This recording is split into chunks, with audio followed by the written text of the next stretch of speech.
Hello అండి. మనకి 5 మినిట్స్లో బ్రేక్ఫాస్ట్ అయిపోవాలంటే మ్యాక్సిమం మ్యాగీ చూస్ చేసుకుంటాం. ఇప్పుడు అనేది మ్యాగీ చేసుకున్నా చూసేయండి, ఆల్మోస్ట్ అందరికీ తెలుసు. ఇప్పుడు మనం మ్యాగీ చేయబోతున్నాం. దానికి మిశ్రమాలు ఏమిటంటే ఫస్ట్ వాటర్ తీసుకోవాలి. ఇప్పుడు మరుగుతుంది వాటర్. మ్యాగీ తీసుకున్నాక పీసెస్ కింద చేయాలి. మరుగుతున్న వాటర్లో ఈ మ్యాగీని మనం వేసేద్దాం. వేసాక గరిటె తీసుకుని నీట్గా కలిపేసుకుని మసాలా అనేది వస్తుంది కదా మ్యాగీకి, అది వేసిద్దాం. ఇప్పుడు అనేది సాల్ట్ వేసి కలపాలి.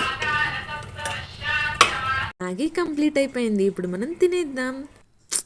వేడి వేడి నూడిల్స్ రెడీ. నాకు ఫుల్ ఆకలి వేస్తుంది, సో ఇంక తినేస్తున్నాను. మీదేంటి బ్రేక్ఫాస్ట్లో చెప్పండి. Please subscribe.